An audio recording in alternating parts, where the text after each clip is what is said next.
अगर आप global history में जाए लास्ट 25-30 साल में, तो जब भी एक पॉज होता है तो एक इक्विटी मार्केट्स में रैली बनती है। ये ग्लोबली हमने काफ़ी बार देखा है कि ब्याज दर जब बढ़ते हैं तेज़ी से, फिर सेंट्रल बैंकर्स एक पॉज लेते हैं, तो एक बार तो कहीं ना कहीं इक्विटी मार्केट में रैली आती है।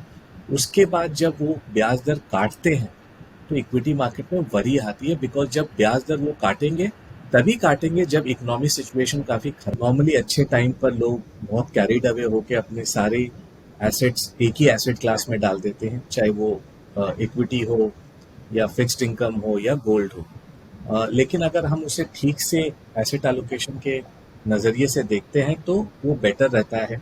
लास्ट ईयर एक केसिंग पॉइंट था जहां पर विश्व में इक्विटी मार्केट्स में सब में मंदी हुई, डेट मार्केट्स में लोगों ने पैसा खोया, और खाली गोल्ड ही ऐसा चीज था जिन्होंने आपको पॉजिटिव रिटर्न दिया। और इस साल भी कैलेंडर ईयर टू डेट देखते हैं तो गोल्ड ने काफी अच्छा प्रदर्शन किया। अगर आप देखें तो मैंने डाइवर्सिफाइड एसेट एलोकेशन की बात की, डिसिप्लिन्ड एसेट एलोकेशन की बात की।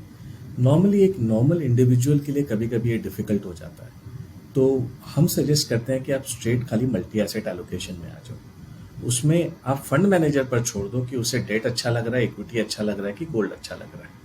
एंड ऑब्वियसली एक आपको मिनिमम लिमिट रेगुलेटर डिफाइन करता है, नहीं तो उस फंड और बाकी फंड्सों में कोई डिफरेंस ही नहीं रहेगी। तो कहीं ना कहीं 5 से 10% का मिनिमम गोल्ड एक्सपोजर रहेगा, मिनिमम आपका इक्विटी एक्सपोजर और मैक्सिमम इक्विटी एक्सपोजर रहेगा और डेट एक्सपोजर रहेगा। तो ये एक अच्छी कैटेगरी है मेरे हिसाब से, और ये कैटेगरी अब काफ़ी पॉपुलर हो रही है, बिकॉज आने वाले समय में हमें लगता है कि काफ़ी लोग मल्टी एसेट एलोकेशन की तरफ अपना रुझाव। पहले कि अपने आप को जानो। लोग KYC कहते हैं, मैं बोलता हूँ KYS करो, नो योर सेल्फ फर्स्ट। जब मार्केट में तेजी रहती है तो सब बोलते हैं कि मैं इक्विटी के लिए बना हूँ, एक मंदी आते ही सब भाग जाते हैं, बिकॉज उन्हें वो लॉसेज और वो वॉलेटिलिटी नहीं सहन होती। तो इनहेरेंटली वो कभी इक्विटी के लिए बने ही नहीं थे, क्योंकि सोशल फंक्शन में जाते हैं, सब इक्विटी की बात कर रहे हैं तो वो लेफ्ट आउट लगता है, तो वो भी बेचारा आ जाता है, लेकिन ट्यूशन फी दे के निकल जाता है। तो पहले KYS करना बहुत जरूरी है, नो योर सेल्फ फर्स्ट, कि आपके में टेम्परामेंट है क्या, आपके में वो IQ की जरूरत नहीं, EQ है क्या। IQ तो बहुत जगह से आप ले सकते हो, EQ आपको खुद लेना होगा, विच इज इमोशनल क्वेश्चन। अगर वो है आपके पास, देन आप इक्विटी और इन्वेस्टिंग के लिए बने। हमारा ये माना है कि leopards don't change their stripes, कि जिनकी फितरत और नीयत खराब है वो थोड़े टाइम के लिए अपने आप को बदल सकते हैं, लेकिन उनकी जीन और DNA नहीं बदलेगी। तो DNAs of the promoters management is very very important to identify. Second चीज है कि quality investing is the most important thing. Market में उतार चढ़ाव होते रहेंगे, अलग अलग कंपनियां आते रहेंगी, लेकिन अगर आपको सक्सेसफुल होना है इन्वेस्टिंग में तो अच्छी कंपनियों क्वालिटी इन्वेस्टिंग करके ही होगा, और यही पैसा आगे चल के कंपाउंड होगा और बढ़ेगा। क्वालिटी से क्या मतलब है कि पहले की भाई आपकी जो कैश, लोग प्रॉफिट एंड लॉस अकाउंट देखते हैं, लेकिन हम बैलेंस शीट और कैश फ्लो को देखते हैं। और हमारा ये मानना है कि top line is vanity, bottom line is sanity, but cash in bank is reality.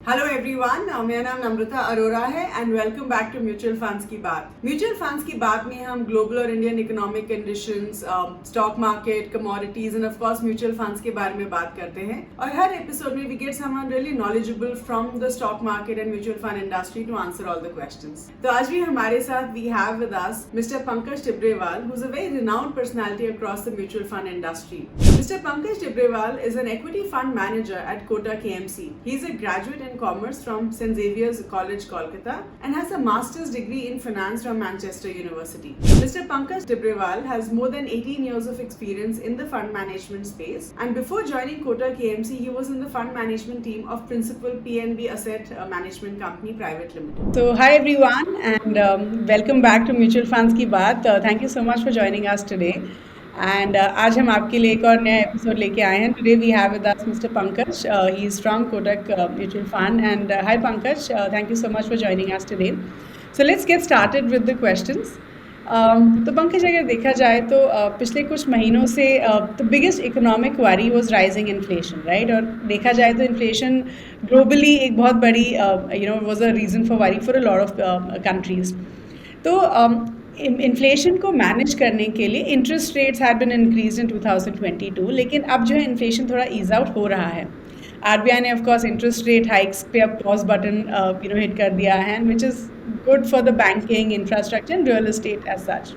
तो आपके जो ओपिनियन में is this what the stock market needs to really bounce back? नमस्कार नम्रता।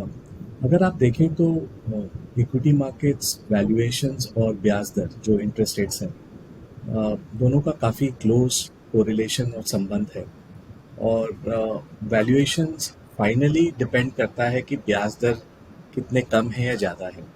अगर आप लास्ट 10 साल से देखें तो ब्याज दर की जो डायरेक्शन थी वो नीचे थी। और 2 साल पहले अगर आपको याद हो तो विश्व में करीबन 6 से 7 ट्रिलियन डॉलर की जो डेट है, या तो वो 0% पे थी या नेगेटिव पर थी, और एक्चुअली सेवर्स को पैसा देना पड़ रहा था बैंकों को। एक साल में, ऑलमोस्ट 1.5 साल में माहौल पूरा बदल गया है। लास्ट ईयर हमने देखा कि विश्व में सबसे स्टीपेस्ट इंक्रीज देखा, और फेड ने भी करीबन 450 बेसिस पॉइंट से ब्याज दर को बढ़ाया, क्योंकि महंगाई दर ने सबको सरप्राइज किया। और हमें लगता है कि कहीं ना कहीं अब विश्व के सेंट्रल बैंकर्स एक पॉज लेंगे। उसकी ट्रेलर हमने लास्ट वीक आरबीआई के पॉलिसी में भी देखा कि आरबीआई ने एक बार पॉज लिया है, लेकिन वो अपनी एम्युनिशन को अपने पास रखे हुए हैं। सो अगर आप ग्लोबल हिस्ट्री में जाए लास्ट 25-30 साल में, तो जब भी एक पॉज होता है तो एक इक्विटी मार्केट्स में रैली बनती है। ये ग्लोबली हमने काफ़ी बार देखा है कि ब्याज दर जब बढ़ते हैं तेज़ी से, फिर सेंट्रल बैंकर्स एक पॉज लेते हैं, तो एक बार तो कहीं ना कहीं इक्विटी मार्केट में रैली आती है। उसके बाद जब वो ब्याज दर काटते हैं तो इक्विटी मार्केट में वरी आती है, बिकॉज जब ब्याज दर वो काटेंगे तभी काटेंगे जब इकोनॉमिक सिचुएशन काफ़ी ख़राब हो, डिमांड की सिचुएशन काफ़ी ख़राब हो, ग्रोथ की सिचुएशन ख़राब हो। और इक्विटी मार्केट को ग्रोथ सबसे अच्छा लगता है। तो जब उन्हें कंसर्न होता है कि इक्विटी ग्रोथ कम हो रहा है और सेंट्रल बैंकर्स रेट काट रहे हैं, तो वो लोग अपना धीरे धीरे मार्केट्स एक बार कहीं ना कहीं मंदी की तरफ जाता है। लेकिन जब मार्केट को ये रियलाइज होता है कि रेट कट्स और ज़्यादा होंगे, लिक्विडिटी और बढ़ेगी, जो हमने 2020 के कोविड के बाद देखा, तो मार्केट्स वापस एक रैली की तरफ बढ़ते हैं। तो ऑब्वियसली ब्याज दर का एक बड़ा रिलेशनशिप है इक्विटी मार्केट्स और स्टॉक वैल्यूएशन के साथ, और इसे मार्केट कहीं ना कहीं एक पॉजिटिव लेना चाहिए जब भी उन्हें संकेत मिलेगी कि फेड और बाकी सारे सेंट्रल बैंक अब लंबा एक पॉज पर जाने वाले हैं। Okay, so that's a good thing is what I would say. Okay. तो अब जो ये एक वॉलेटाइल साल हमने देखा है, इसके बाद ये भी नोटिस किया गया कि काफ़ी इन्वेस्टर्स जो हैं गोल्ड में इन्वेस्ट करना चाहते हैं। ऑल्सो सिल्वर भी जो है काफ़ी इंटरेस्ट गेन कर रहा है अमंगस्ट इन्वेस्टर्स। तो आपके ओपिनियन में एक इन्वेस्टर के पोर्टफोलियो में जो कमोडिटीज़ हैं, चाहे गोल्ड हो चाहे सिल्वर हो, कितना होना चाहिए? एंड ये जो दो असेट क्लासेस हैं, ये ऑनेस्टली हमारे पोर्टफोलियो में कितना वैल्यू ऐड करती हैं, गोल्ड एंड सिल्वर? तो नम्रता, अगर आप देखें तो हम काफ़ी टाइम से ये एडवोकेट करते हैं कि एसेट एलोकेशन पर ध्यान देना चाहिए। नॉर्मली अच्छे टाइम पर लोग बहुत कैरिड अवे होकर अपने सारे एसेट्स एक ही एसेट क्लास में डाल देते हैं, चाहे वो इक्विटी हो या फिक्स्ड इनकम हो या गोल्ड हो। लेकिन अगर हम उसे ठीक से एसेट एलोकेशन के नज़रिए से देखते हैं तो वो बेटर रहता है। लास्ट ईयर एक केसिंग पॉइंट था जहाँ पर विश्व में इक्विटी मार्केट्स में सब में मंदी हुई, डेट मार्केट्स में लोगों ने पैसा खोया, और खाली गोल्ड ही ऐसा चीज था जिन्होंने आपको पॉजिटिव रिटर्न दिया। और इस साल भी कैलेंडर ईयर टू डेट देखते हैं तो गोल्ड ने काफी अच्छा प्रदर्शन किया है। सो हमारा यही एडवाइस रहता है क्लाइंट्स को कि गोल्ड को आप एक इन्फ्लेशन हेज की तरह माने, एक एसेट एलोकेशन के बेट की तरह माने, और ये एक 5 से 10% आपके पोर्टफोलियो का पोजीशन हो सकता है। और लास्ट 10 साल में अगर आप देखें तो गोल्ड की ये रैली के बाद रुपी टर्म्स में गोल्ड और इक्विटी मार्केट ने काफ़ी सिमिलर बिहेव किया है return over a period of time.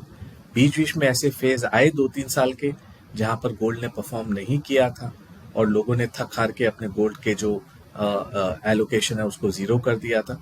लेकिन हमारा यही एडवाइस रहेगा कि गोल्ड, इक्विटी और डेट के एसेट एलोकेशन और डिसिप्लिन्ड एसेट एलोकेशन पर आप ध्यान दें। ये कभी भी आपको निराशाजनक नहीं करेगी। या फेयर इनफ। तो मतलब कि एक कॉम्बिनेशन होना चाहिए एक इन्वेस्टर के पोर्टफोलियो में, that is what is going to make a big difference.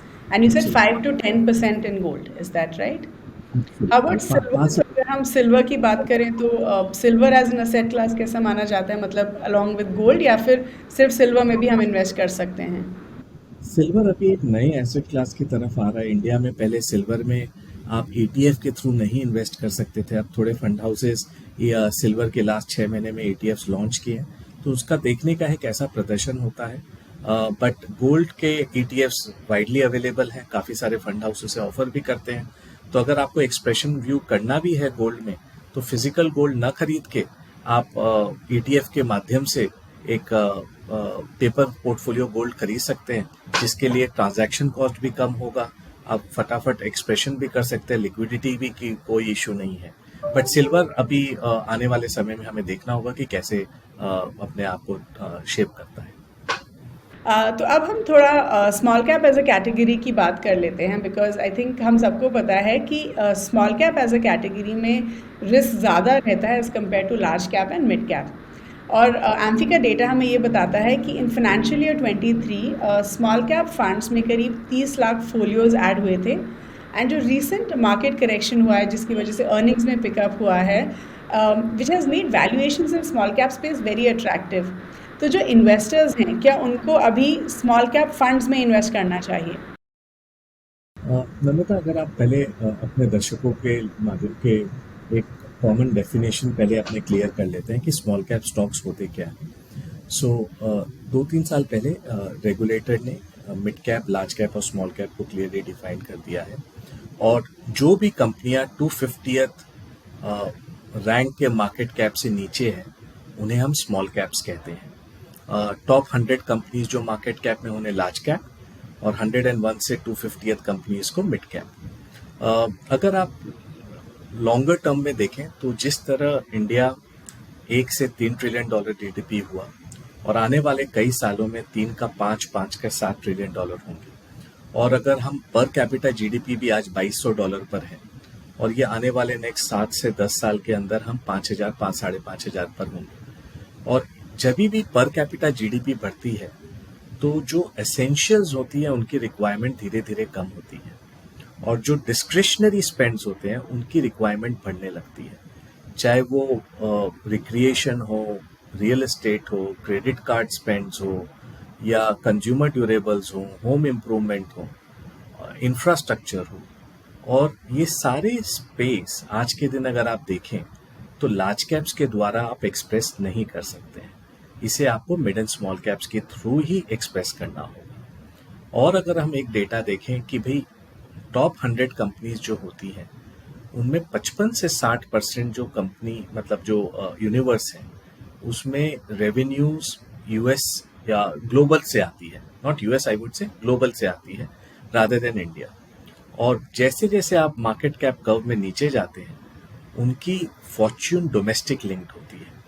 तो अगर आप इंडिया पर बुलिश हैं मीडियम टर्म में, आपको ये दिख रहा है कि 3 से 5, 5 से 7 ट्रिलियन की हमारी जीडीपी होगी at some point of time, हमारा पर कैपिटा बढ़ेगा, और कई सारे नए सेक्टर्स, नए क्षेत्र हमें इन्वेस्ट करने को मिलेंगे, तो वो मिड एंड स्मॉल कैप के क्षेत्र में आपको मिलेंगे।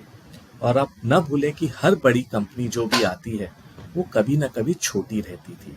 अगर आज हम आईटी बेलवेदर्स को देखें, तो वो भी 85, 90s, early 90s, mid 90s में स्टार्टअप्स या स्मॉल कंपनीज थी। आज $100 ऑफ बिलियन की कंपनीज हैं। सो कहीं ना कहीं अगर आपको लगता है नेक्स्ट 10, 15, 20 साल में डोमेस्टिक लिंक्ड सेक्टर्स काफ़ी अच्छे करेंगे, जिसका मैंने वर्णन किया, तो ये क्षेत्र को आप इग्नोर नहीं कर सकते हैं। सेकेंड चीज, इस क्षेत्र में अगर आप लास्ट 10 साल में देखें, तो जो वर्स्ट परफॉर्मिंग फंड भी है, उसने निफ्टी के बराबर या निफ्टी से बेटर रिटर्न दिया है। लेकिन इसके 10 साल में भी ये एक स्ट्रेट लाइन नहीं होता है, इसके में भी उतार चढ़ाव होते हैं। कई 2-2 साल के ऐसे पीरियड आए कि स्मॉल कैप्स और मिड कैप्स ने नेगेटिव रिटर्न दिया। उतनी बड़ी इरोजन थी कि आपके 3 साल के एसआईपी रिटर्न्स नेगेटिव हो गए, 5 साल के एसआईपी रिटर्न सिंगल डिजिट में चले गए। लेकिन जिन इन्वेस्टर ने धैर्य रखा, पेशेंस रखा और डिसिप्लिन इन्वेस्टिंग से इन्वेस्ट करते गए, आने वाले नेक्स्ट 2 साल में वो सारे नेगेटिविटी को हटा के उन्होंने डबल डिजिट पॉजिटिव रिटर्न पाया। तो ये इस कैटेगरी का स्पेशलिटी है कि अगर आप लंबे अवधि तक अगर आप इन्वेस्ट करते हैं तो ये कैटेगरी आपको डिसअपॉइंट नहीं करती है। लेकिन इसके बीच में उतार चढ़ाव होते हैं, वॉलेटिलिटी हाई रहती है। तो जो इन्वेस्टर अगर वॉलेटिलिटी से डरे तो उसके लिए ये स्पेस नहीं है। लेकिन जो इन्वेस्टर अगर पेशेंस रख के रखे और नेक्स्ट 8-10 साल की अवधि को देखें और इंडिया पर अगर बुलिश हो तो ये सेक्टर को आप इग्नोर भी नहीं कर सकते। और एक कैवियट देना चाहूँगा कि हर आदमी सोचता है कि वो मिड एंड स्मॉल कैप का चैंपियन है। मल्टी बैगर एक टर्म है जो ले लो और मल्टी बैगर स्टॉक्स हो जाते हैं। लेकिन अगर आप लास्ट 20 साल की डेटा को देखो तो उसमें एक इंटरेस्टिंग पॉइंट है कि खाली 5% small caps 5% small caps large caps बनते हैं। तो ये जो मोर्टेलिटी रेट है स्मॉल कैप्स में वो काफ़ी ज़्यादा होती है। इसलिए इस क्षेत्र में गलतियां कम हो उस पर ध्यान रखना बहुत ज़रूरी है। और स्मॉल कैप स्पेस ऐसा है कि उसमें गलतियां बहुत ज़्यादा हो सकती है।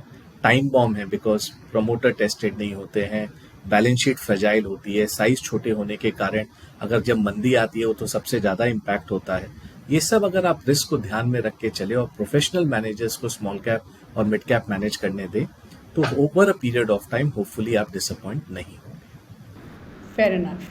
तो इसका मतलब ये है कि स्मॉल कैप में भी हमारा टाइम होराइजन लॉन्ग टर्म होना चाहिए। एब्सोल्युटली, कोई भी इन्वेस्टिंग आप करें तो शॉर्ट टर्म में तो ये फ्लिप ऑफ द कॉइन है कि हेड आएगा कि टेल, साल भर में कोई नहीं बोल सकता। लेकिन अब ये डेटा ने प्रूव कर दिया है हिस्टोरिकली कि जैसे जैसे आपकी अवधि बढ़ती है, आपकी इन्वेस्टमेंट होराइजन बढ़ती है, आपका जो probability of making lower returns और लॉस एक्चुअली रिड्यूस है। Fair enough. ओके, सो अब अगर हम ये बात करें कि there are two different styles of investing, और हमने देखा है कि जो वैल्यू स्टाइल ऑफ इन्वेस्टिंग है वो बेरिश मार्केट में it tends to stand out. So basically in volatile markets value style tends to stand out. तो ये जो डिविडेंड यील्ड फंड्स हैं they are gradually attracting lot of investor attention. एक तो उनकी ऑब्वियसली टैक्स एफिशिएंसी की वजह से and also because of the ability to limit the downside of the portfolio during volatile markets. तो आपके ओपिनियन में जो फर्स्ट टाइम इन्वेस्टर्स हैं क्या उनको इन फंड्स में जो डिविडेंड यील्ड फंड्स होते हैं उसमें इन्वेस्ट करना चाहिए? एंड डू यू थिंक जो ये आउट परफॉर्मेंस है माइट स्टिल कंटिन्यू अगर मार्केट्स अब बुलिश हो जाती हैं तो? हाँ, सो अगर नम्रता जी देखें तो हमारी जो स्टाइल है वो ग्रोथ एट रीजनेबल प्राइस है। और हमें लगता है कि कोई भी निवेशक जब इक्विटी मार्केट में निवेश करता है तो उसका सबसे बड़ा फोकस रहता है कि ग्रोथ आए। और स्टॉक्स में जब ग्रोथ आती है तभी वो स्टॉक प्राइसेस आगे बढ़ते हैं। लेकिन जब भी हमने देखा है ब्याज दर तेजी से बढ़ती है तो कहीं ना कहीं वैल्यू स्ट्रैटेजी आउट परफॉर्म करती है बिकॉज ग्रोथ वाले जो स्टॉक्स हैं उनकी पी डी रेट होती है। जो मैंने आपको पहले समझाया कि स्टॉक वैल्यूएशंस और ब्याज दर दोनों का एक बहुत बड़ा संबंध है, रिलेशनशिप है। तो जब भी ब्याज दर तेजी से बढ़ते हैं तो ग्रोथ स्टॉक्स को इम्पैक्ट होती है, उनके वैल्यूएशन को इम्पैक्ट होती है। और कहीं ना कहीं वैल्यू ओरिएंटेड जो स्टॉक्स हैं, डिविडेंड यील्ड स्टॉक्स हैं, वो बेटर करते हैं। लेकिन ये ऑल सीजन वाले फंड्स नहीं होते हैं। इन्हें आप कोर फंड्स ना बनाएं, इन्हें सैटेलाइट फंड्स की तरह आप ट्रीट करें तो ही ठीक रहेगा। बिकॉज अगर आप सारा पैसा डिविडेंड यील्ड फंड्स में डाल दें तो ऐसा भी एक फेज आता है जहां मार्केट वापस अभी ब्याज दर गिरने लगेंगे, ग्रोथ आने लगेगी, तो जो ग्रोथ ओरिएंटेड स्टॉक्स हैं वो बेटर करेंगे। तो कहीं ना कहीं ये ध्यान रखना चाहिए कि इसे आप कोर नहीं बना सकते, इसे आप सैटेलाइट के रूप में अपने पोर्टफोलियो में डाल के रखिए। कोर आपका कहीं ना कहीं जो 4-5 बड़े कैटेगरीज हैं, large cap, multi cap, flexi cap, mid and small cap, उनमें आपका कोर पोर्टफोलियो एलोकेशन होना चाहिए इक्विटी में। बाकी आपके satellite sectoral funds, dividend yield funds, thematic funds आपके सैटेलाइट पोजीशंस होने चाहिए rather than core. Okay, so can you also tell us कि कोर पोर्टफोलियो में और सैटेलाइट पोर्टफोलियो में कितना परसेंटेज एलोकेशन होना चाहिए? वो हर व्यक्ति का डिफरेंट रिस्क प्रोफाइल के हिसाब से होगा। तो मैं ये सजेस्ट करूंगा कि नम्रता जी आपके जो सार्थक हैं, जो आपके एडवाइजर्स हैं, आप उनसे सलाह लें बिकॉज वो आपको बेटर जानेंगे, वो आपकी रिस्क प्रोफाइलिंग को बेटर कर पाएंगे। मैं एक क्लियर सिंगल आंसर नहीं दे सकता कि आपका रिस्क एपेटाइट बहुत अलग हो सकता है कंपेयर टू समबडी एल्स। तो आपका सेक्टोरल एलोकेशन हो सकता है कि आप बड़ा रिस्क ले पाए, आप वो 2 साल की अवधि के माध्यम से रिस्क ले पाए, कोई और नहीं ले पाए। तो मुझे लगता है कि ये question best left to the advisor जो इन्वेस्टर को सलाह दे रहा है। Fair enough, fair enough, okay. अब थोड़ा flexi cap as a category की बात करते हैं, बिकॉज हम सबको पता है कि flexi cap as a category introduce हुआ था इन 2018 जब म्यूचुअल फंड्स का कैटेगराइजेशन हुआ था, एंड जो काफ़ी एग्जिस्टिंग डाइवर्सिफाइड एक्विटी फंड्स थे, they chose to identify themselves as flexi cap funds. लेकिन एक और कैटेगरी जो है मल्टी कैप फंड्स, राइट? तो अब जो बहुत सारे इन्वेस्टर्स हैं वो multi cap funds, flexi cap funds में काफ़ी कंफ्यूज हो जाते हैं। So can you tell us a little about these two funds and also tell us कि एक इन्वेस्टर के पोर्टफोलियो में ये दोनों फंड्स कैसे फिट होते हैं? सो अगर आप फ्लेक्सी कैप देखें तो उसमें कोई भी मार्केट कैप का रिस्ट्रिक्शन नहीं है, चाहे लार्ज कैप हो, मिड कैप हो, स्मॉल कैप हो। आप तीनों क्षेत्र में डिपेंडिंग ऑन योर व्यू आप अपना एलोकेशन कर सकते हैं। रेगुलेटर के साइड से कोई भी रिस्ट्रिक्शन नहीं है कि इतना मिनिमम परसेंटेज आपको इस कैटेगरी में रखना होगा, चाहे लार्ज कैप हो, मिड कैप हो, स्मॉल कैप हो। अगर आप बाकी कैटेगरीज देखें, for example mid cap funds, तो उसमें 65% एटलीस्ट पोर्टफोलियो का आपके मिड कैप स्टॉक्स में होना होगा, जो 101 से 250 को लोग डिफाइन करते हैं। स्मॉल कैप में 65% स्मॉल कैप में होना चाहिए। अब मल्टी कैप फंड्स ऐसी एक नई कैटेगरी आई जब रिकैटेगराइजेशन हुआ कि उसमें सेबी ने कहा कि आपके पास लार्ज, मिड, स्मॉल तीनों का प्रावधान रहेगा, लेकिन मिनिमम आपको 25-25-25 आपको डालना पड़ेगा, चाहे लार्ज कैप हो, स्मॉल कैप हो, मिड कैप हो। बाकी जो 25 है वो आपके व्यू के ऊपर डिपेंडेंट करता है कि आपको लार्ज कैप, अगर आज मार्केट बहुत आपको खराब लग रहा है तो आप लार्ज कैप में चले जाओ, आपको मार्केट में बहुत बुलिशनेस लग रही है तो आप मिड एंड स्मॉल कैप को अपने 25% में ले जाओ। तो वो फ्लेक्सिबिलिटी आपके पास है। बाकी 25-25-25 आपके तीनों क्षेत्र में होने चाहिए, जो फ्लेक्सी कैप में ऐसा कोई रूल नहीं है। तो ये एक दोनों कहीं ना कहीं आपको ऑप्शन देता है। मल्टी कैप फंड्स आज के दिन फ्लेवर इसलिए पा रहे हैं क्योंकि उसे फंड मैनेजर या फंड हाउस को अपना डिस्क्रिशन नहीं है, उनमें 25-25 तो रहना ही पड़ेगा, बाकी आपके 25% पर आपका डिस्क्रिशन चलेगा। तो अगर मार्केट में कभी आपकी कॉल गलत भी हुई तो ये जो डिसिप्लिन्ड जो 3 एसेट एलोकेशन जो डिफाइंड है वो आपको कहीं इधर उधर जाने नहीं देंगे। तो इस हिसाब से आज के दिन मल्टी कैप में भी काफ़ी फ्लेवर आ रहा है, काफ़ी फंड हाउसेज नए अपने मल्टी कैप फंड लॉन्च कर रहे हैं। हमारे फंड हाउस ने भी ऑलमोस्ट 2021 के एंड के तरफ फंड लॉन्च किया था और वो काफ़ी अच्छा प्रदर्शन कर रहा है।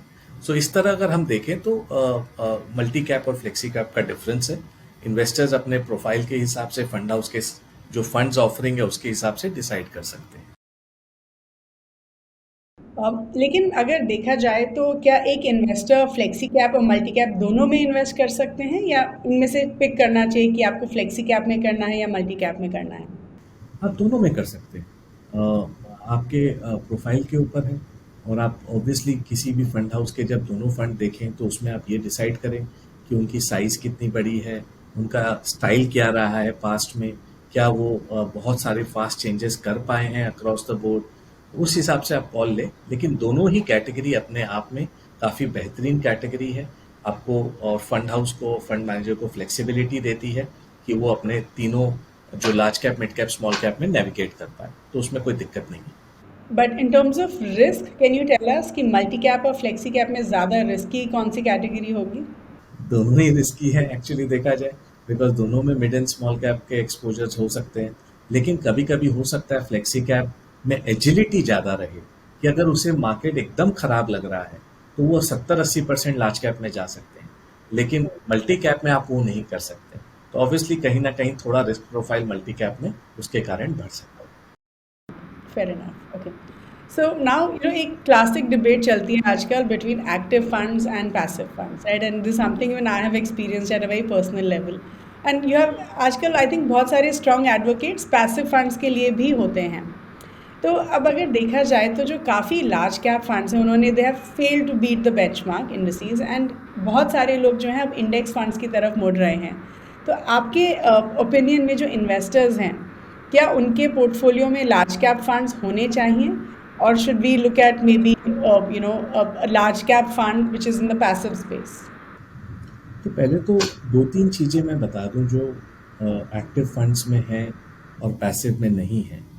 पहला कि हम एक्टिव फंड्स में 10% से ऊपर कोई भी स्टॉक को नहीं रख सकते, और हमने पास्ट में देखा है कि कई एक दो स्टॉक्स 10% के ऊपर भी गए हैं, पैसिव्स उन्हें ले रहा था और इन्वेस्ट किए हुए था, लेकिन एक्टिव 10% के ऊपर नहीं था। तो ये एक हैंडीकैप है, ये हम कुछ नहीं कर सकते। सेकंड, अगर देखें तो पैसिव्स में कोई ट्रांजैक्शन कॉस्ट नहीं होता है। अगर स्टॉक्स इंडेक्स में चेंज होते हैं तो उन्हें कोई ट्रांजैक्शन बाई सेल नहीं करके अपने आप को करना है, बट एक्टिव फंड्स में वो करने पड़ते हैं। अगर मैं ये सब चीज़ को एडजस्ट करता हूँ तो कहीं ना कहीं मुझे लगता है कि एक्टिव फंड्स ने अच्छा काम किया है ओवरऑल। और ये एक डिबेट कांस्टेंट है कि लोग खाली लार्ज कैप्स को देखते हैं। अगर आप ब्रॉडर मार्केट को देखें, और आज के दिन जो लास्ट एम्फी डेटा आई थी उसमें 2.5-3 लाख करोड़ लार्ज कैप में था as a category of mutual funds, और इक्वल अमाउंट आपके mid and small caps have become equal to large caps. और अगर आप लास्ट 10 साल से देखो अक्रॉस डिफरेंट 3 साल, 5 साल, 7 साल, 10 साल, ब्रॉडर मार्केट फंड्स ने large percentage of them have beaten the benchmark. तो ये जो सोशल मीडिया में जो नरेटिव चल रहा है कि भाई एक्टिव वाले बहुत ही खराब हैं, आप यहाँ से पैसा निकाल लो, पैसिव में डाल दो, वो पूरे हद तक सही नहीं है। बिकॉज बाकी जो बड़ा ब्रॉडर मार्केट है उसमें फंड्स आउट परफॉर्म कर रहे हैं और बाय अ ह्यूज मार्जिन। तो हमें लगता है कि ये नरेटिव को थोड़ा करेक्ट ठीक से करना होगा। एंड जैसे आप स्टॉक सिलेक्ट करते हो वैसे आपको फंड्स भी सिलेक्ट करने होंगे। आप अगर सोचोगे कि 100 में से 100 फंड्स आपने जो लिए वो सभी अच्छा करें, वो तो पॉसिबल नहीं है।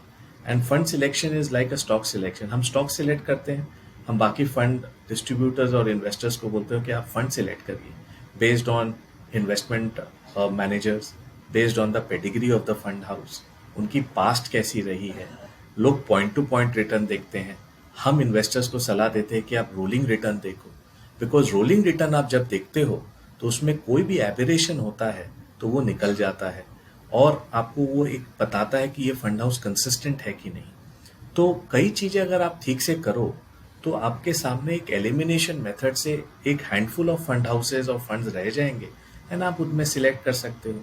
और these are bottom up stock pickers. और अगर ये ठीक से अगर आपको मैनेज करके दे दें तो आप देखोगे कि भाई आपकी wealth has been manage well.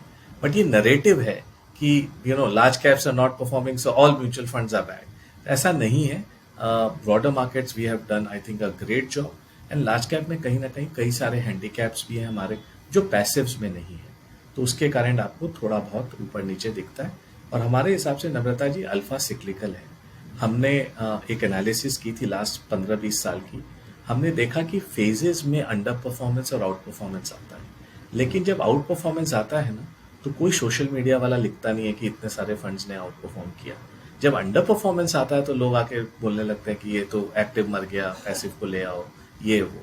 So I think थोड़ा नरेटिव को देखना होगा और थोड़े ब्रॉडर लेंस से अपने को इवैल्यूएट करना होगा। So I guess अभी भी we have a very strong story for active funds, right? I mean, 100%। आप देख लीजिए ब्रॉडर मार्केट में आप मिड स्मॉल फ्लेक्सी कैप सब सारे फंड्स को उठाइए, काफी सारे फंड्स परसेंटेज आज ब्रॉडर मार्केट आज बेंचमार्क को अपने बीट कर रहे हैं। तो वो कैसे पॉसिबल हो सकता है?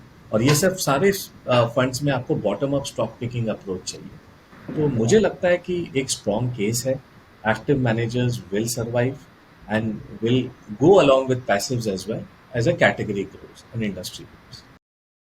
good. All right. Okay, so let's talk a little bit about debt funds, क्योंकि अभी जो है हमने देखा है कि इस साल debt funds ने काफ़ी attractive returns generate किए हैं and there's a clear outperformance of debt funds compared to fixed deposits. ना हम सब SIP का बेनिफिट तो जानते हैं in the equity mutual fund space, right? लेकिन आपके ओपिनियन में क्या हम ये same SIP approach debt funds में भी कर सकते हैं? ऑब्वियसली एकदम कर सकते हैं। और आपने देखा भी है कि लोगों ने जो 5 साल के डेट एसआईपी किए हैं उनको बेनिफिट भी मिला है, because finally interest rate cyclical होता है और हर इकोनॉमिक साइकिल में उतार चढ़ाव रहता है। तो ये कर सकते हैं, लेकिन अब इसे देखना है कि जो अभी रिसेंट टैक्स के प्रपोजल्स नए इम्प्लीमेंट हुए हैं लॉन्गर टर्म डेट फंड्स के, और जो लॉन्ग टर्म शॉर्ट टर्म हटा दिया गया है, उससे कैसे बेनिफिट पड़ता है पोस्ट टैक्सेशन रिटर्न्स पर, वो हमें क्लियरली देखना होगा। But debt funds are a great asset allocation tool, और मैं सबको एडवाइस यही करूंगा कि अगर आप अपने सेविंग्स और पोर्टफोलियो को देखें तो उसमें डेट एक पोर्शन होना चाहिए, क्योंकि खराब टाइम में यही आपको हेल्प करता है अपने पोर्टफोलियो को स्टेबलाइज करने में। या आई मीन कम्प्लीटली राइट। और आई थिंक SIPs की बात करें तो बहुत सारे लोग SIPs नहीं करते हैं डेट फंड्स में। SIPs को हमेशा इक्विटी फंड्स के लिए प्रमोट किया जाता है। बट अच्छा एक आइडिया है कि डेट फंड्स में भी longer duration funds, medium duration funds में आप एसआईपी कर सकते हो, आराम से कर सकते Okay, okay. So now let's talk a little bit about multi-asset allocation funds. जैसे हम पहले डिस्कस कर रहे थे कि डाइवर्सिफिकेशन इज इम्पॉर्टेंट, और अगर हम जैसे गोल्ड में इन्वेस्ट कर रहे हैं या we investing in multiple asset classes तो रिस्क कम हो जाता है। तो can you tell our viewers कि जो मल्टी एसेट एलोकेशन फंड्स होते हैं ये होते क्या हैं, और जो फर्स्ट टाइम इन्वेस्टर्स होते हैं क्या उनको इस फंड्स में इन्वेस्ट करना चाहिए? Also give us a little view in terms of क्या क्या अलग एसेट क्लासेस होती हैं इन फंड्स में, और इनका क्या कोई प्रिस्क्राइब्ड एसेट एलोकेशन है बाय द रेगुलेटर, या फिर फंड मैनेजर कैन डिसाइड कितना एलोकेशन होना चाहिए in each asset class, and in funds में हम कितने रिटर्न्स एंटिसिपेट कर सकते हैं? सो अगर आप देखें तो मैंने डाइवर्सिफाइड एसेट एलोकेशन की बात की, डिसिप्लिन्ड एसेट एलोकेशन की बात की।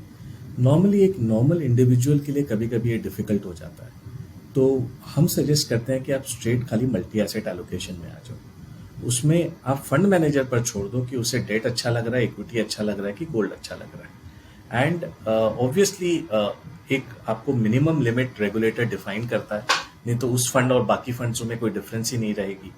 तो कहीं ना कहीं 5 से 10% का मिनिमम गोल्ड एक्सपोजर रहेगा, मिनिमम आपका इक्विटी एक्सपोजर और मैक्सिमम इक्विटी एक्सपोजर रहेगा, और डेट एक्सपोजर रहेगा। तो ये एक अच्छी कैटेगरी है मेरे हिसाब से, और ये कैटेगरी अब काफ़ी पॉपुलर हो रही है, बिकॉज आने वाले समय में हमें लगता है कि काफ़ी लोग मल्टी एसेट एलोकेशन की तरफ अपना रुझाव करेंगे। लास्ट अगर आप 5-10 साल देखें तो ये कैटेगरी ने काफ़ी अच्छा परफॉर्म किया है, और इस साल भी हमने देखा कि ये कैटेगरी लोग देख रहे नहीं थे, लेकिन जब गोल्ड चलने लगा तो गोल्ड ने इस बार इक्विटी और डेट के भार को उठाया, क्योंकि डेट में भी लॉसेस थे, इक्विटी में भी पोर्टफोलियो में लॉसेस थे, लेकिन गोल्ड ने उसे कई हद तक हेज किया। तो एक अच्छा प्रोडक्ट है, और नए जो निवेशक आ रहे हैं जिनके पास थोड़ा रिस्क एपेटाइट है, बिकॉज इक्विटी की रिटर्न्स वोलेटाइल रह सकते हैं, डेट में भी थोड़ा वोलेटिलिटी रह सकता है, उसे ये फंड्स क्लियरली देखने चाहिए। बिकॉज आप इंडिविजुअली एसेट एलोकेशन न कर पाए, आपके बायसेस आ जाएंगे, कहीं ना कहीं कुछ आ जाएगा, तो ये एक प्रोडक्ट आपको ऑटोमेटिकली अपने आप डाइवर्सिफिकेशन करके दे सकता है। तो it's a good product, but return मैं नहीं बोल पाऊंगा, बिकॉज मुझे भी नहीं पता कल क्या होने वाला है मार्केट में। Yeah. So futuristic prediction of return is not possible at all. Okay, yeah. I mean that's what I want to ask you. Can you tell us a little bit about returns? But I know कि शायद वो possible नहीं हो और सकता. Regulatory wise भी हम कोई भी इंडिकेशन नहीं देते हैं कि कोई भी पोर्टफोलियो में क्या रिटर्न आ सकता है। Okay, okay. So now the next question. I mean actually अगले कुछ questions हैं वो हम थोड़े जो basic concepts हैं म्यूचुअल फंड्स उनके बारे में डिस्कस करेंगे। तो जो बहुत सारे फर्स्ट टाइम इन्वेस्टर्स होते हैं वो बहुत कंफ्यूज रहते हैं इन टर्म्स ऑफ कैसे इन्वेस्ट करें, कहाँ इन्वेस्ट करें एंड सो ऑन। तो जो कुछ थंब रूल्स हैं म्यूचुअल फंड्स के लिए, can you tell us about those basic thumb rules that I should keep in mind as a first time investor? Basic thumb rules तो है कि भाई पहला जो इक्विटी की या बेसिक इन्वेस्टिंग की फिलॉसफी है उसे आपको म्यूचुअल फंड्स में भी मानना पड़ेगा, क्योंकि ये भी एक इन्वेस्टिंग है। क्या है वो फिलॉसफी? पहले कि अपने आप को जानो। लोग KYC कहते हैं, मैं बोलता हूँ KYS करो, नो योर सेल्फ फर्स्ट। जब मार्केट में तेजी रहती है तो सब बोलते हैं कि मैं इक्विटी के लिए बना हूँ, एक मंदी आते ही सब भाग जाते हैं, बिकॉज उन्हें वो लॉसेज और वो वॉलेटिलिटी नहीं सहन होती। तो इनहेरेंटली वो कभी इक्विटी के लिए बने ही नहीं थे, क्योंकि सोशल फंक्शन में जाते हैं, सब इक्विटी की बात कर रहे हैं, तो वो लेफ्ट आउट लगता है, तो वो भी बेचारा आ जाता है, लेकिन ट्यूशन फी दे के निकल जाता है। तो पहले KYS करना बहुत जरूरी है, नो योर सेल्फ फर्स्ट, कि आपके में टेम्परामेंट है क्या, आपके में वो IQ की जरूरत नहीं, EQ है क्या। IQ तो बहुत जगह से आप ले सकते हो, EQ आपको खुद लेना होगा, विच इज इमोशनल क्वेश्चन। अगर वो है आपके पास, देन आप इक्विटी और इन्वेस्टिंग के लिए बने हो। और मेरे हिसाब से उसमें आपको डिसिप्लिन रहना होगा, आपको रिसर्च करना होगा, आपको पेशेंट रहना होगा। ये 3 चीज जो बेसिक आपके इन्वेस्टिंग में जाता है, ये आपको म्यूचुअल फंड इन्वेस्टिंग में भी करना होगा, बिकॉज फाइनली आप इन्वेस्ट कर रहे हो। और कोई भी फंड में पैसा देने के पहले, उसके पहले रिसर्च करें। आप किसी की भी बात पर ऐसे न जाए, आप अपना होमवर्क करें कि वो फंड हाउस क्या है, वो फंड मैनेजर का ट्रैक रिकॉर्ड क्या है, उन्होंने मंदी में किस तरह कैपिटल बचाया, किस तरह और गिरे या नहीं गिरे। क्योंकि तेजी में तो सब अच्छा करते हैं, मंदी में जो आपकी कैपिटल और पूंजी को बचा ले वही असली फंड मैनेजर है। सो हमारे हिसाब से अगर ये आप बेसिक होमवर्क करके और अपने आप पर, अपने टेम्परामेंट पर कंट्रोल करके रखें, तो आप आने वाले समय में बहुत सक्सेसफुल होंगे एज एन इन्वेस्टर। बट सबको पैसा जल्दी बनाना रहता है। एंड एक बार वॉरेन बफे से पूछा गया कि भाई आपकी जो फिलॉसफी है इतनी सिंपल है, लेकिन क्यों नहीं फिर लोग रिच होते हैं आपके फिलॉसफी को खाली पढ़ के और मान के। तो बोला सबको फटाफट ओवरनाइट रिच बनना है, किसी को स्लोली तो रिच बनना ही नहीं है। और ये जो कंपाउंडिंग वाला इम्पैक्ट है इन्वेस्टिंग में, ये 95% लोगों ने नहीं समझा कि अगर आप कोई चीज को लंबे समय तक रखते हो और जो कंपाउंड करता है, वो 10 साल के बाद आपको पता चलता है उस कंपाउंडिंग का इम्पैक्ट क्या है। और 20% कंपाउंडिंग अगर 20 साल रह जाए, तो आप समझ सकते हो आपके पास ऑलमोस्ट एक 100 बैगर आ जाता है। लेकिन पहले 10 साल आपको नहीं पता चलेगा, फिर जो कंपाउंडिंग 10 साल के बाद बढ़ने लगती है उसकी, वो बहुत तेजी से बढ़ती है। तो ये अगर बेसिक थॉट आपकी क्लियर है, इंडिया पर व्यू पॉजिटिव है ओवर द नेक्स्ट 5, 10, 15 ईयर्स, और आपको लगता है कि एक एसेट एलोकेशन में आपको इक्विटी रखना चाहिए, तो this is the way of going about it and knowing about it. And mutual funds is just a derivative out of that basic investing principle. It's like this, जैसे बचपन में ना हमारे पेरेंट्स हमें बोला करते थे कि पेशेंस होना चाहिए, डिसिप्लिन के साथ जियो, वो सब हम पहले शायद इग्नोर करते थे, लेकिन अगर वो एक्चुअल फिलोसफीज लगाएं तो we can actually do wonders with our investments. Absolutely, absolutely. So मेरे हिसाब से ये सभी चीजें आपको खुद ही करनी होगी, कोई आपको आके सिखाएगा नहीं। और लोगों को मैंने देखा कि कोविड के बाद का एग्जाम्पल ले लो आप, ट्रेडिंग में बहुत पैसा बन रहा था, सब यंगस्टर्स इसमें घुस रहे थे। 2 साल लोगों ने जम के पैसा कमाया, लेकिन 1 साल की मंदी ने आपके सारे जो पैसे बनाए थे ट्रेडिंग में लेके चले गए। और अभी रिसेंट रेगुलेटर का एक रिपोर्ट आया कि फ्यूचर और ऑप्शंस में 90% जनता अपने पैसा खोता है। सो अगर ये सब चीज आप बेसिक्स चीज समझ लें, तो हो सकता है आप ट्यूशन फी ना दें। ट्यूशन फी तो देना ही पड़ेगा मार्केट में किसी को अगर सीखना है तो, लेकिन हो सकता है ट्यूशन फी अर्ली दे के, एक छोटे अमाउंट को दे के आप निकल के सीख के अपने आप को आगे बढ़ा दें। Yeah. Okay. And I think another question which जो हम सबको बहुत पूछा जाता है, वो ये है कि अगर मुझे एक म्यूचुअल फंड स्कीम पिक करनी है अपने लिए, तो मैं कैसे पिक करूं, राइट? बिकॉज आई थिंक जो फर्स्ट टाइम इन्वेस्टर्स होते हैं उनके लिए बहुत कंफ्यूजिंग होता है कि इतने सारे म्यूचुअल फंड्स हैं, इतने सारे स्कीम्स आर अवेलेबल, तो how do I select the right fund for my self? तो क्या आप थोड़ा क्लैरिटी उसके ऊपर दे सकते हैं? पहले तो मुझे लगता है कि हर व्यक्ति को एक सार्थक की जरूरत है। आज अर्जुन सबसे बलवानी योद्धा थे, लेकिन कृष्ण भगवान उनके सार्थक बने और पूरे युद्ध में उनको साथ दिया और उन्हें मार्गदर्शन कराया। चाहे आप जितने भी बड़े विद्वान हो, लेकिन इस फील्ड में आपको एक स्पेशलिस्ट की जरूरत है जो आपको समझ पाए, आपके एसेट एलोकेशन को समझ पाए, आपके रिस्क प्रोफाइल को समझ पाए, और जिन्होंने साइकिल्स देखी हो और इस फील्ड के एक्सपीरियंस हो। तो आप प्लीज़ अपने इन्वेस्टर से एक ही मेरी रिक्वेस्ट रहेगी कि एक अपने पास अगर इन्वेस्टर एडवाइज़र नहीं है तो आप उसे प्लीज़ ढूंढें पहले। ये एक सबसे इम्पॉर्टेंट चीज़ है। जब वो ढूंढ लेंगे तो फिर आप अपने रिस्क प्रोफाइलिंग करिए कि आप खाली सेफ्टी चाहिए तो आप डेट में जाइए, थोड़ा मीडियोकर रिस्क है तो डेट इक्विटी कंबाइंड है, या थोड़ा अग्रेसिव है तो आप प्योर इक्विटी में आ जाइए। और उसमें भी फिर large cap, mid cap, small cap, multi cap आप चूज कर सकते हैं। दूसरी चीज है कि भाई आप एडवाइजर को जो बहुत डिफिकल्ट क्वेश्चंस पूछिए कि भाई ये फंड हाउस कब से है, ये फंड मैनेजर कब से मैनेज कर रहा है, इसने जब मंदी आई तो कितना इसके पोर्टफोलियो गिरा, कितना जब तेजी आई तो पोर्टफोलियो बढ़ा, इसने क्या मुझे कैपिटल को कम गिरेंगे तो है ही, आप भी जब मंदी आएगी कम गिरेंगे, वो सबसे बड़ा टेस्ट है आपके लिए। फिर आप देखिए कि रोलिंग रिटर्न में ये आदमी कितना कंसिस्टेंट रहा है, बिकॉज इन्वेस्टर काफ़ी लोग आप पॉइंट टू पॉइंट रिटर्न देखते हैं, लेकिन कोई को रोलिंग रिटर्न का कंसेप्ट नहीं पता। और जस्ट आपके दर्शकों को बता दूं रोलिंग रिटर्न में क्या होता है कि हर दिन आप बैकवर्ड जाएंगे एक साल पहले, अगर एक साल का रोलिंग रिटर्न कर रहे हैं तो आप देखेंगे कि हर दिन या वीकली बेसिस या मंथली बेसिस पर इस फंड मैनेजर ने आज से लेके एक साल पहले, कल से लेके एक साल पहले कैसा परफॉर्म किया। और इसका मेन पर्पस ये है कि जब पॉइंट टू पॉइंट देखते हैं तो उसमें ऐसा हो सकता है कि 10 महीना आपने अंडर परफॉर्म किया हो और 2 महीना ही वो पूरा रिटर्न को, पूरा 12 महीने के रिटर्न को चेंज कर दिया हो। लेकिन अगर आप उस 2 महीने में इन्वेस्टेड नहीं थे और आप 10 महीने में इन्वेस्टेड थे और रिटर्न रिडेम्पशन करके चले गए, तो पॉइंट टू पॉइंट रिटर्न आपके लिए कोई मतलब नहीं है। रोलिंग रिटर्न उस डिस्क्रिपेंसी को हटा देता है और रोलिंग रिटर्न ये बोलता है कि ये फंड मैनेजर कितना कंसिस्टेंटली लास्ट 12 महीने में हर महीने कितना कंसिस्टेंटली रिटर्न जनरेट किया। तो वो एक अच्छा प्रोसेस है जिसे आप रोलिंग रिटर्न के माध्यम से आप कर सकते हैं, देख सकते हैं। और ये आपको एडवाइजर्स को क्वेश्चन पूछना चाहिए। और जब आप ये सब टफ क्वेश्चंस पूछेंगे तो 500 म्यूचुअल फंड सपोज एग्जांपल के लिए आपके पास ऑप्शंस हैं, तो उसमें 90% तो ऐसे ही आउट हो जाएंगे और 10% फिर बचेंगे। फिर 10% में आप चूज कर लीजिए कि आपको लार्ज कैप चाहिए, मिड कैप चाहिए, स्मॉल कैप चाहिए, कोई कैटेगरी चाहिए, थीमेटिक चाहिए, जो भी चाहिए। तो मुझे लगता है ये सारे क्वेश्चंस आपको पूछने चाहिए और धीरे धीरे जब आप ये क्वेश्चंस पूछेंगे अपने सार्थक को, अपने एडवाइजर को, तो आपको सर्विस भी अच्छी मिलेगी।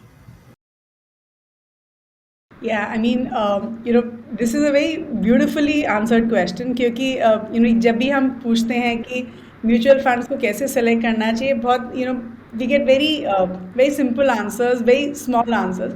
आपने काफ़ी इलेबोरेट तरीके से समझाना। I am sure this question is something जो बहुत सारे लोगों की मदद करने वाला है in terms of selecting the right funds. So now quickly, हम पावर ऑफ कंपाउंडिंग की बात करते हैं। Everyone talks about it, right? And we all know कि इट्स सेड कि 8th wonder of the world है and we get so much power of compounding. तो ये पावर ऑफ कंपाउंडिंग होता क्या है? And at the same time do we really get the power of compounding in mutual funds, right? आप तो इतने सालों से you have so much experience in this space, I am sure you will be able to give us good guidelines on this. Yes, so I think ये एक bamboo tree की तरह है। अगर आप कोई बैम्बू ट्री को क्लोजली ऑब्जर्व करो तो जब आप उसे बोते हो तो 3 साल तक उसकी हाइट में कोई ग्रोथ नहीं आती है और चौथे और 5वें साल से उनमें एक बड़ा ग्रोथ आता है, एक साथ में बड़ा हो जाता है बैम्बू ट्री। और लोग आश्चर्यचकित करते हैं क्या होता है। यही सेम कंसेप्ट इन्वेस्टिंग का है। लोग इन्वेस्ट करते ही अगले मिनट से सोचते हैं कि उनका पैसा बढ़ोतरी होने चले, वो ऐप में चेक करने लगते हैं, ऑनलाइन जाके अपना नैव हर दिन देखने लगते हैं। That is not the right way to do it, because आप हमेशा रोज आपका बढ़ोतरी नहीं होगा।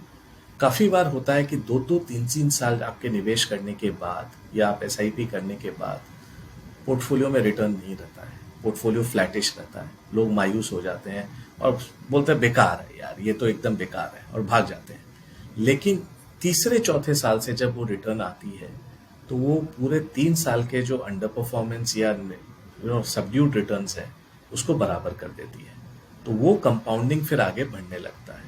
और कोई भी अगर अपने कैलकुलेटर में करके देखें कि भाई 20 साल अगर 20% कंपाउंडिंग होता है तो आपका 10 रुपया कितना बड़ा हो जाता है।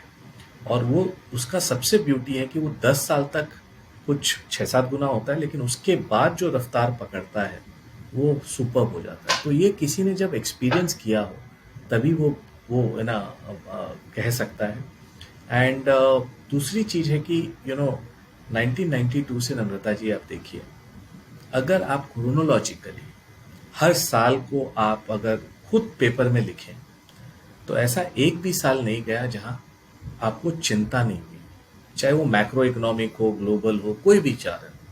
और जस्ट दर्शकों को बता दूं 92 में हर्षद मेहता, फिर आपका पोखरन हुआ, VP सिंह, चंद्रशेखर, वाजपेयी जी आए, फिर आपका टेक बबल हुआ, फिर 3 साल की एक रैली देखी, 4 साल की, फिर ग्लोबल फाइनेंशियल क्राइसिस हुआ, फिर हमारे यहाँ ऑयल क्राइसिस हुआ, हमने यूरोपियन क्राइसिस देखा, इटली पोर्चुगल वाला, दुबई लीबिया देखा, फिर जीएसटी देखा, डिमोनेटाइजेशन देखा, डिवैल्यूएशन देखा, और सबसे बड़ी हमने चुनौती देखी 2020 की कोविड, सबसे बड़ी अग्नि परीक्षा। उसके बाद भी, ये सारे इवेंट्स के बाद भी, आज भी मार्केट ने 11-12% का कंपाउंडिंग रिटर्न निवेशकों को दिया है, और अच्छे फंड्स ने उस पर अल्फा जनरेट करके 2-3% एक्स्ट्रा रिटर्न दिया है लास्ट 30 सालों में। तो मेरे बोलने का मतलब ये है कि आप आज से लेके 10 साल भी हर निवेशकों को कोई ना कोई रीजन और चिंता का विषय मिलेगा। कभी इलेक्शन होगा, कभी ग्लोबल में कोई नॉइज होगा, कभी कोई बैंक बैंकरप्ट हो जाएगा, कभी इकोनॉमिक ग्रोथ कम होगी। बट अगर आपको ओवर द ट्रेजेक्ट्री पर बिलीफ है, ग्रोथ पर बिलीफ है, और देश में जो स्ट्रक्चरल चेंजेस हो रहे हैं उस पर अगर आपको बिलीफ है, तो आप डिसअपॉइंट नहीं होंगे। तो बोलने का मतलब ये है कि हर साल आपको कोई ना कोई चिंता आने वाले नए 10 साल में भी सताएगी, लेकिन आप डिसिप्लिन रहो, अपने आप को पेशेंट रखो, और उतना ही आप निवेश करो जितना आप ऊपर वॉलेटाइल सहन कर सकते हो, एंड आपकी जो आउटकम होगी बहुत अच्छी होगी, कंपाउंडिंग बहुत अच्छी होगी। तो लोगों को यही समझना होगा, और इक्विटी ऐसी चीज है जो लास्ट 50-100 साल से ग्लोबली हमने देखा है कि compounding is been the 8th wonder, और ग्लोबली मार्केट्स ने आपको अच्छी कंपाउंडिंग 8-9% डॉलर टर्म्स में करके दी है यूएस के मार्केट्स ने। सो हमारा तो अभी ग्रोथ स्टार्ट ही हुआ है। नेक्स्ट 10-15-20 साल अगर आप ये टाइम पीरियड को छोड़ देंगे, तो आपके आने वाली नेक्स्ट जनरेशन बोलेगी कि आपने किया क्या, जो गोल्डन डेकेड था इंडिया का, उसको आपने मिस आउट कर दिया। Yeah, and I think the most important thing in compounding is time, right? I mean, that's why हम हमेशा बोलते हैं कि आप जितना लंबा समय दे सकते हैं उतना आप आपको समय कंपाउंडिंग दीजिए, का इफेक्ट आप मिलेगा। समय दीजिए, और जब आप समय अच्छा देंगे तो आपको रिजल्ट्स ऑटोमेटिकली अच्छी दिखेंगे। Yeah, absolutely. Okay. So, can you tell us a little about switching of funds, right? क्योंकि बहुत सारे इन्वेस्टर्स कंफ्यूज हो जाते हैं कि हमें फंड्स स्विच करने चाहिए या नहीं करने चाहिए, किस सिनारियो में करने चाहिए rather, right? When should an investor opt for switching of funds, और इसमें टैक्स इम्प्लीकेशन क्या होता है while we are switching, right? So will it be treated as a redemption and a fresh purchase? तो can you tell us a little bit about switching of funds?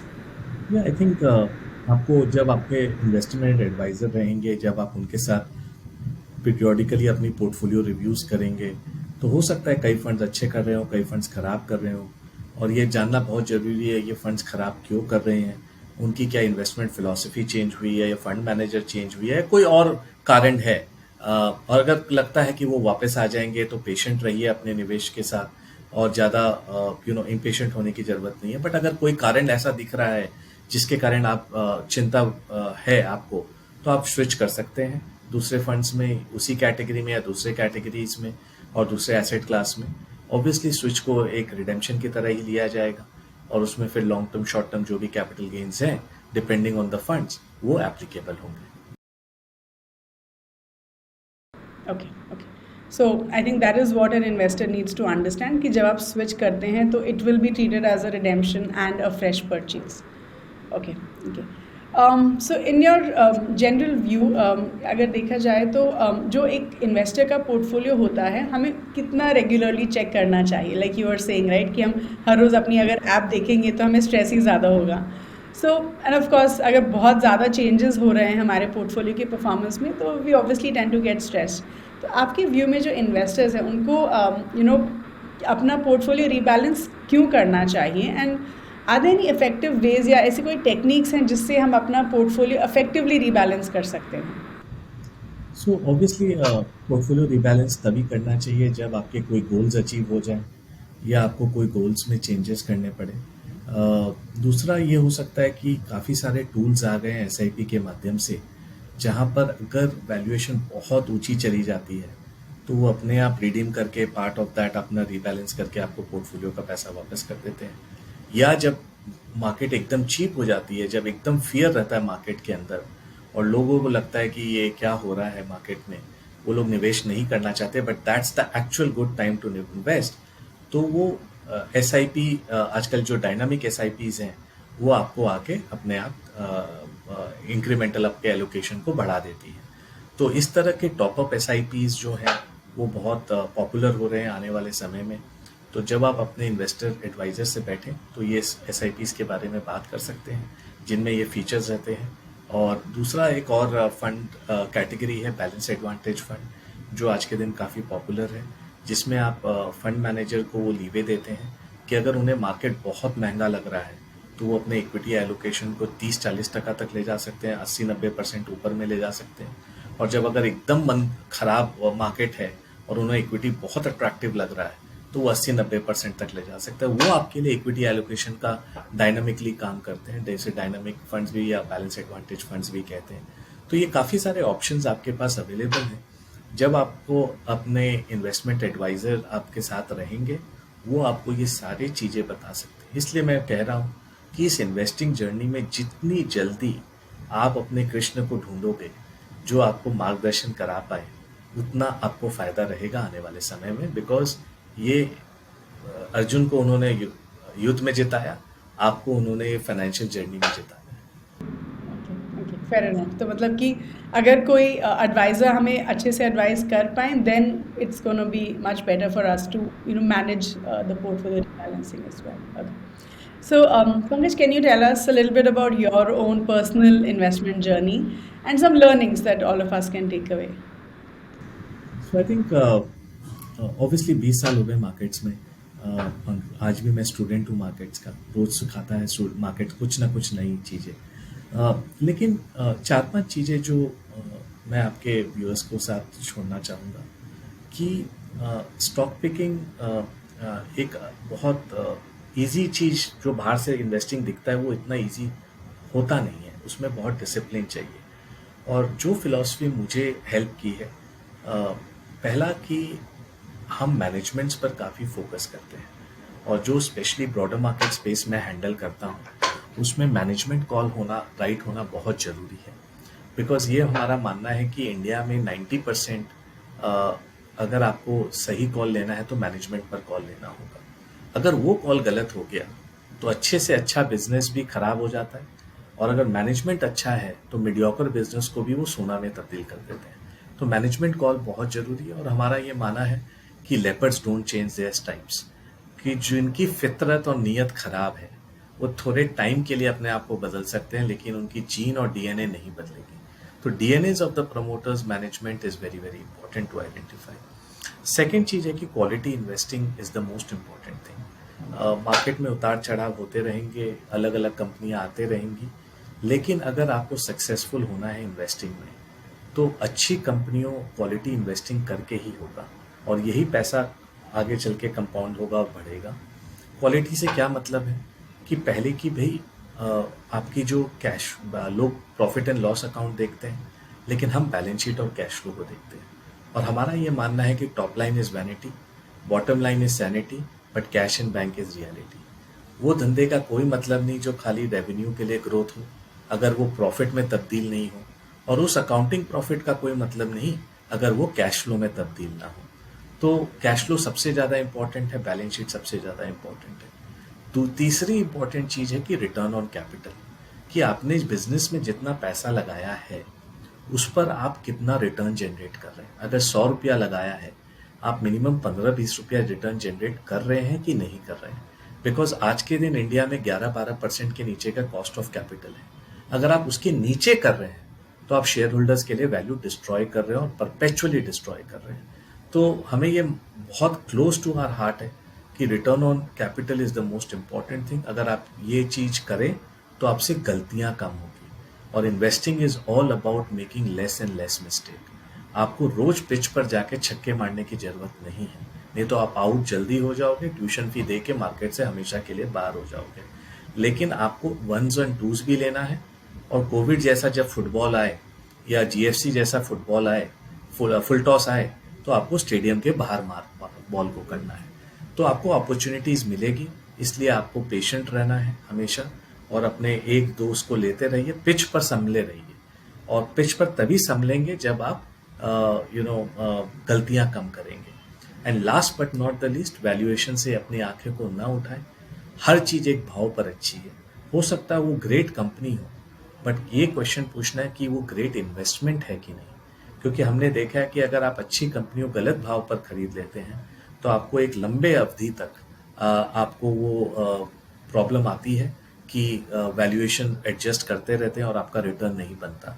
एक India की top FMCG company को अगर आपने 2000-2001 में खरीद लिया था तो 2007 तक उसने 1% CAGR का रिटर्न दिया, 1%। वो कंपनी सबसे बढ़िया है, लेकिन कंपनी में कोई खोट नहीं है, लेकिन आपने जिस भाव पर खरीदा वो खोट था। तो उसलिए आपको वैल्यूएशन पर ध्यान रखना चाहिए। अगर आप ये 4-5 चीज़ें ठीक से कंसिस्टेंटली करते जाएं तो इन्वेस्टिंग आपको पॉजिटिवली सरप्राइज करेगी, और मेरे हिसाब से इससे बढ़िया way of expression of view नहीं है। Plus last but not the least, एक व्यू ऑफ इक्वानिमिटी होनी चाहिए लाइफ में। अगर हम देखते हैं कि लोग हताश हो जाते हैं जब खराब टाइम आता है, और मार्केट में जब अच्छा समय आता है तो वो अपने आप को बादशाह समझने लगते हैं कि मेरे कारण ही सब कुछ हो रहा है। लेकिन ये एक व्यू ऑफ इक्वानिमिटी होनी चाहिए कि जो हो रहा है वो भी मेरे कारण नहीं, खराब नहीं हो रहा है, जो अच्छी चीज हो रही है वो भी मेरे कारण नहीं हो रही है, और ये अच्छा और खराब समय आता जाता रहेगा। लेकिन एक हम्बलनेस और ह्यूमिलिटी मार्केट में मेंटेन करनी बहुत जरूरी है, क्योंकि जिस दिन अगर अपने आप को आप मार्केट से ऊपर समझने लगो तो मार्केट आपको अपनी जगह दिखा देता है।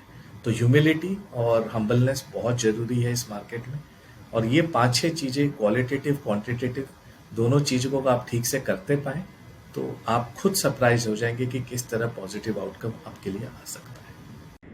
Yeah, wonderful. I mean, I think those were very nice tips which you've given to first-time investors. Just a last question for you, Pankaj. Any book recommendations for our viewers? तो काफ़ी सारे books हैं, but एक book जो मैं बोल रहा हूँ, गलतियाँ कम करो, गलतियाँ कम करो, तो एक बुक है all I want to know where I am going to die so I will never go there.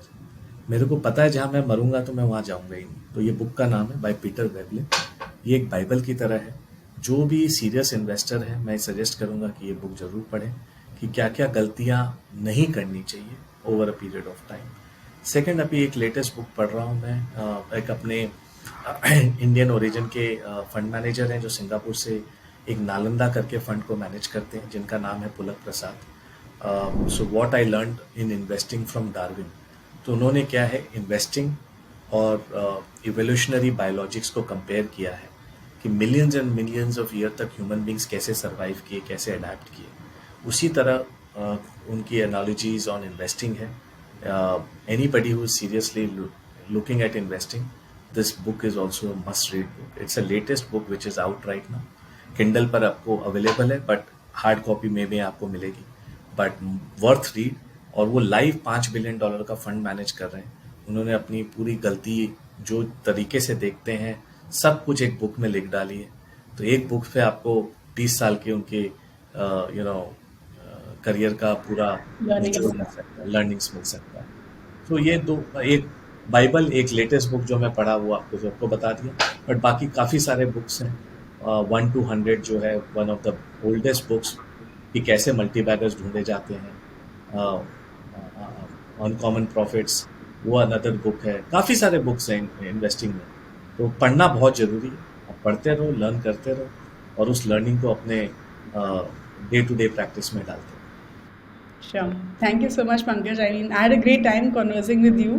I'm sure हमारे जो viewers हैं उनको भी बहुत मज़ा आया होगा आपका ये episode देख के. So thank you so much for all your time, and we look forward to more sessions with you. Thank you, Nada. Thank you. Thank you. It's been a pleasure. Wow, what a wonderful conversation that was with Mr. Pankaj. I'm sure आप सबको ये episode बहुत अच्छा लगा होगा, and I hope you're truly waiting for the next one.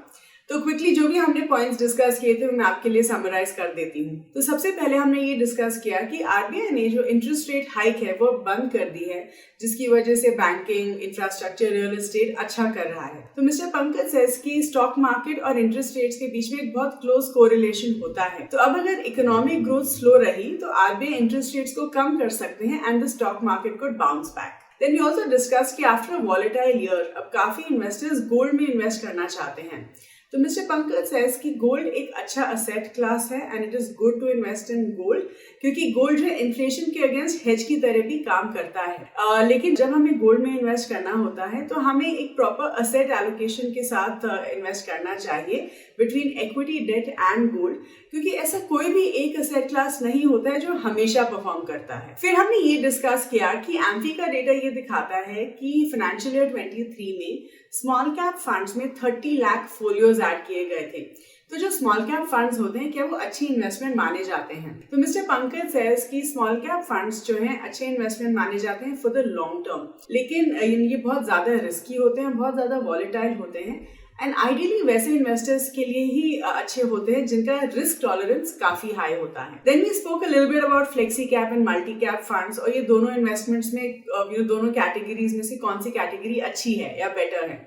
तो mister Pankaj says कि जो फ्लेक्सी कैप फंड्स होते हैं उनमें पूरा फ्लेक्सिबिलिटी रहता है इन टर्म्स ऑफ कितना allocation large cap, mid cap या स्मॉल कैप स्टॉक्स में जाएगा, लेकिन मल्टी कैप में 25% has to go into large cap, 25 into mid cap and 25% into small cap stocks. तो देखा जाए तो दोनों फंड्स अच्छे हैं, दोनों थोड़े रिस्की होते हैं, लेकिन फ्लेक्सी कैप फंड्स जो होते हैं उनमें एजिलिटी थोड़ी ज्यादा होती है, क्योंकि मान लीजिए अगर मार्केट अभी अच्छा नहीं कर रहा है तो फ्लेक्सी कैप फंड्स जो एक बड़ा पोर्शन लार्ज कैप को एलोकेट कर सकते हैं एट दिस पॉइंट। फिर हमने मिस्टर पंकज से ये पूछा कि जो फर्स्ट टाइम इन्वेस्टर्स होते हैं उनके लिए कुछ टिप मिल सकती है in terms of how to select the right mutual fund. तो मिस्टर पंकज सेज कि आइडियली पहले एक इन्वेस्टर को खुद को समझना बहुत जरूरी है। जस्ट बिकॉज आपके आसपास लोग म्यूचुअल फंड्स में इन्वेस्ट कर रहे हैं या इक्विटी फंड्स में इन्वेस्ट कर रहे हैं, इसका मतलब ये नहीं है कि आपको भी इन्वेस्ट करना चाहिए। आपको खुद का होमवर्क करना चाहिए। You should have a disciplined approach towards your investments and at the same time जब आप म्यूचुअल फंड में अगर आपको इन्वेस्ट करना है तो आपको अपनी खुद की रिस्क टॉलरेंस के बारे में भी पता होना चाहिए। इसके बाद हमने पावर ऑफ कंपाउंडिंग के बारे में बात करी, which is considered to be the 8th wonder of the world. And mister Pankaj says कि एज इन्वेस्टर्स सबसे बड़ी प्रॉब्लम क्या होती है कि हमें बहुत क्विक रिटर्न्स चाहिए और शॉर्ट टर्म में रिटर्न्स चाहिए। हम हर रोज अपना पोर्टफोलियो देखते हैं, एनएवीज चेक करते हैं और हमें लगता है कि जैसे ही थोड़ा रिटर्न मिला इस इन्वेस्टमेंट से एग्जिट कर लेते हैं। अगर ट्रूली हमें पावर ऑफ कंपाउंडिंग का बेनिफिट चाहिए तो कम से कम 3 साल या उससे ज्यादा के लिए आपको इक्विटी फंड्स में इन्वेस्टेड रहना चाहिए। Only then you will see the true power of compounding benefit. फिर हमने मिस्टर पंकज से उनकी कुछ लर्निंग्स के बारे में पूछा in equity market and mister Pankaj says कि स्टॉक पिकिंग इजी नहीं होता है और इसके लिए एक बहुत डिसिप्लिन्ड अप्रोच की जरूरत होती है।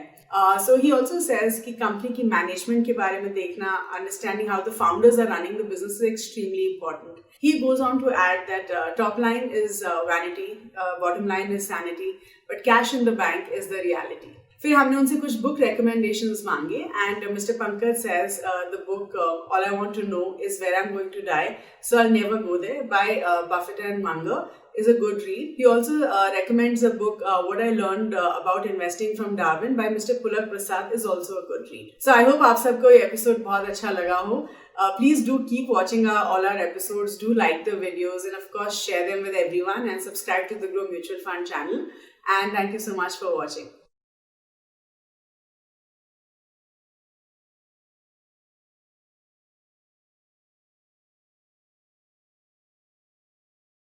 Mutual fund investments are subject to market risks. Read all scheme-related documents carefully.